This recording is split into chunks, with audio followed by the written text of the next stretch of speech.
Tanvi Arjun love स्टोरीचा भाग 1 या आधीच अपलोड केला आहे. कृपया चॅनलवर जाऊन तो वाचावा. तन्वी अर्जुनच्या मिठीत शांत झोपली होती.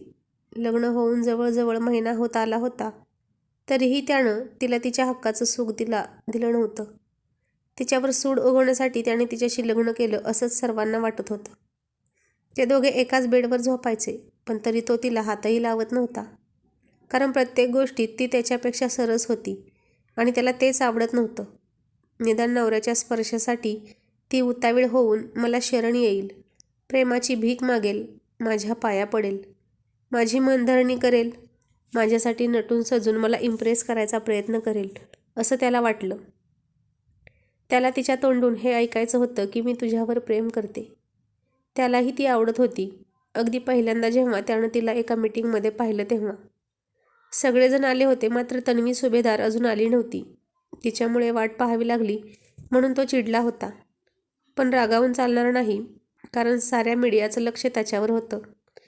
तिनं नुकताच वडिलांचा बिझनेस हातात घेतला होता. ती कशी दिसते हे कोणालाही माहीत नव्हतं. एक मुलगी बिझनेस सांभाळणार म्हणजे काय दिवे लावणार हे पाहूया, असं अर्जुनला वाटलं. त्याला कोणाचा तरी फोन आला.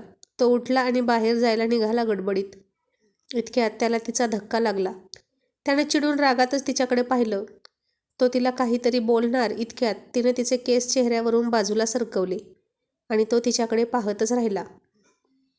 उंच, गोरा रंग, टपोरे डोळे, नाजूक गुलाबी ओठ, अशी ती त्याला खूप आवडली. पहिल्याच नजरेत कोणीतरी त्याला प्रथमच आवडली होती. ती त्याला सॉरी म्हणाली आणि निघून गेली. तो तसाच ती गेली त्या दिशेने बघत होता. फोन झाला आणि पुन्हा ती कुठे दिसते का ते बघायला लागला, पण ती दिसेना. पुन्हा भेटली तर तिला बोलायचं असं म्हणून तो आत गेला आणि ती त्याला दिसली, जी बाहेर धडकली आणि तिचं होती तन्वी सुभेदार. आता अर्जुनची पंचायत झाली, कारण जिचा आधी रागराग करत होता ती आणि पहिल्याच नजरेत त्याला जी मुलगी आवडली ती, दोघी एकच होत्या. तिनेही त्याला पाहिलं. खरं तर तिलाही तो मगाशीच आवडला होता आणि आता दोघांची ओळख झाली होती. तो बिझनेसमन आणि ती बिझनेस वुमन. ती जर त्याची प्रतिस्पर्धी नसती तर त्याने तिला कधीच प्रपोज केलं असतं. आताही तशी हरकत नव्हती, पण त्याचा अहंकार आडवा आला. स्त्रीने पुरुषाशी स्पर्धा करावी हे त्याला पटत नव्हतं, रुचत नव्हतं. शिवाय तो ज्या खानदानात वाढला तिथे स्त्रिया घरातच राहत होत्या, कारण गडगंज संपत्ती होती, नोकर चाकर होते, त्यामुळे स्त्रियांना बाहेर जायची काहीच गरज नव्हती. अर्जुनवर सुद्धा त्याच विचारांचा पगडा होता. तो सुद्धा खूप राजबिंडा दिसत होता. 6 फूट उंच, गोरा रंग, भारदस्त नजरेत भरेल अशी शरीरयष्टी होती त्याची. तिची आणि त्याची धडक झाली. त्याने तिच्याकडे रागाने पाहिलं आणि त्या लूकमध्ये सुद्धा तो खूपच हँडसम दिसत होता. त्याची तीक्ष्ण धारदार नजर तिच्या काळजाच्या आरपार गेली. तिला त्याचं ते रूप खूप आवडलं. पहिल्याच भेटीत दोघांनीही एकमेकांच्या मनात घर केलं होतं, पण ते व्यक्त होत नव्हते. एक दिवशी तिने बिझनेसमध्ये पदार्पण केलं म्हणून पार्टी आयोजित केली होती. त्यालाही इन्व्हिटेशन दिलं होतं. अर्जुन एका टेबलापाशी बसला होता.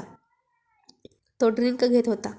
तो एकटाच होता हे पाहून तिला थोडं ऑड वाटलं, कारण प्रत्येकजण जोडीने किंवा मित्रमैत्रिणीसोबत होते.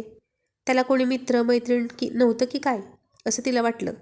आणि कोणीतरी म्हटलं, फारच अहंकारी आहे तो, त्याचे जास्त मित्रही नाहीत आणि तो सहसा स्वतःहून कोणाशी मैत्रीही करत नाही आणि मुलींशी तर तो बोलतही नाही.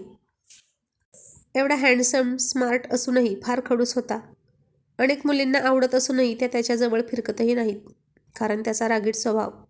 मग त्याच्याशी चाळे करायची एखाद्याही मुलीमध्ये हिंमत नव्हती. तरीसुद्धा एका मुलीने पैज लावून त्याला प्रेमाच्या जाळ्यात ओढून दाखवेनच असा विडा उचलला होता. एका पार्टीत ती त्याच्याजवळ अत्यंत कमी कपड्यात मादक हावभाव करून बोलत होती. तो नेहमीप्रमाणेच कोपऱ्यात बसला होता. तिने त्याच्या हातावर हात ठेवला आणि त्याने एक भुवई उचलून तिच्याकडे पाहिलं. असा एकटा एकटा का बसला आहेस?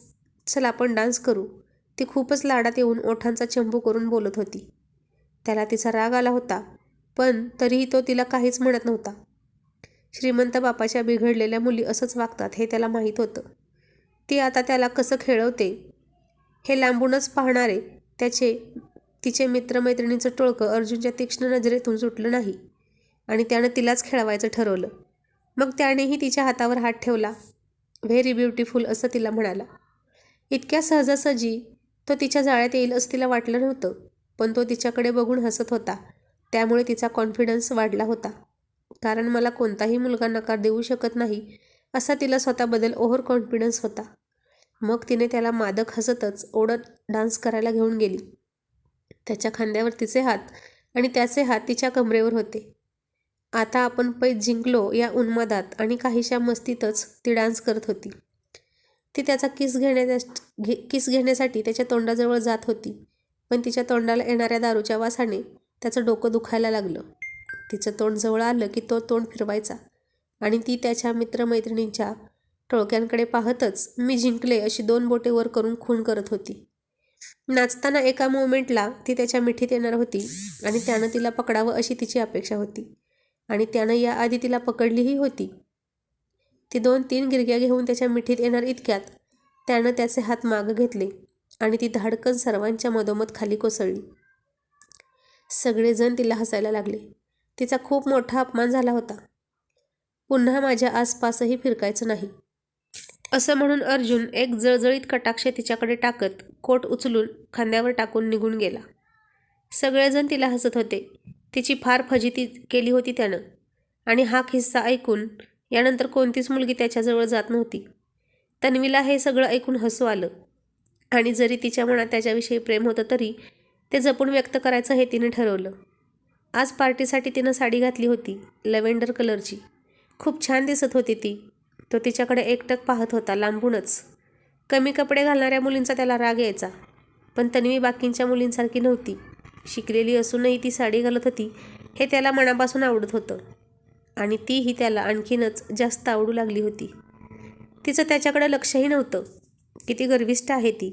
गेस्ट म्हणून बोलावलं आणि एकदाही बोलली नाही असं त्याचं मन म्हणत होतं. तिनेच त्याच्याकडे येऊन बोलावं अशी त्याची अपेक्षा होती.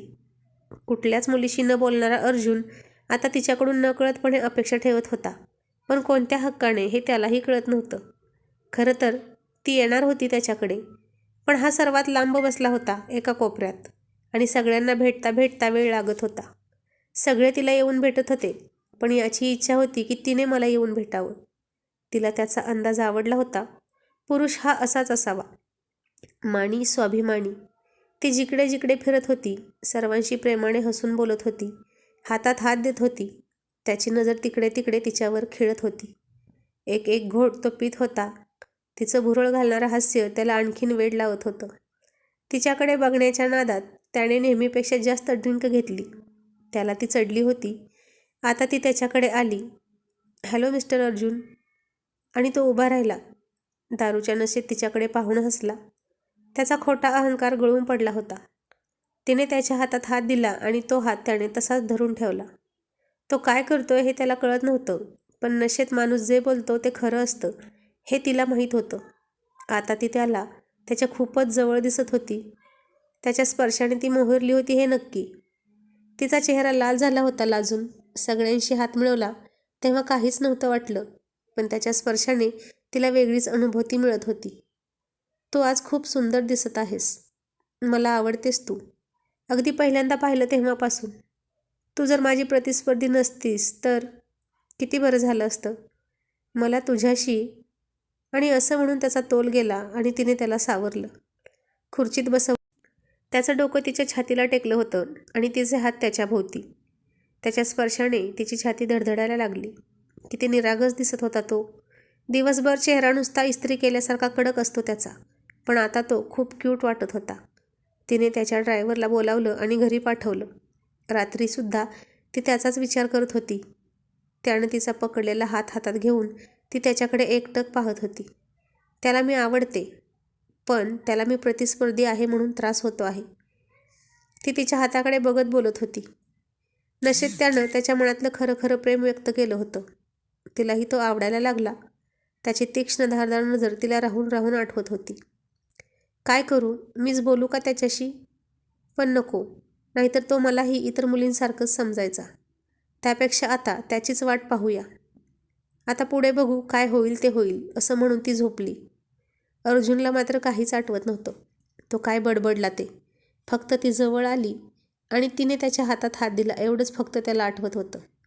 जास्त दारू झाल्यामुळे डोकं जड झालं होतं ही नशा नक्की दारूची होती का तिच्या सौंदर्याची हेच त्याला कळत नव्हतं. आता त्यांची कधी कधीतरीच भेट व्हायची, एखाद्या पार्टीत किंवा प्रेस कॉन्फरन्समध्ये. तेव्हा तो कळत नकळत तिच्याकडे ओढला जात होता. बोलणं फारच कमी व्हायचं त्यांच्यात. तिच्याकडे नुसता बघायचा, पण स्वतःहून बोलायचं नाही. त्याची अपेक्षा की तिने स्वतःहून बोलावं. तिलाही त्याचा ॲटिट्यूड माहीत होता. तीही नुसती गालात हसायची. त्याचं सगळं लक्ष तिच्याकडेच आहे हे तिला कळायचं. पण मग मुद्दामच शेवटी जाता जाता त्याला हाय करून निघून जायची. त्याला तिच्याशी आणखीन बोलायचं असतं, पण तिच्याकडे वेळ नसतो. फेसबुकवर तिचे फोटो सारखे पाहायचा. कितीतरी वेळा विचार केला की फ्रेंड रिक्वेस्ट पाठवावी तिला, पण पुन्हा मीच का पाठवू असं वाटायला लागलं. ती तर माझ्याकडे बघत पण नाही. खूप गर्व आहे तिला तिच्या हुशारीचा, असं त्याला वाटायचं. आणि दोघेही एकमेकांवरती अबोल प्रेम करत होते.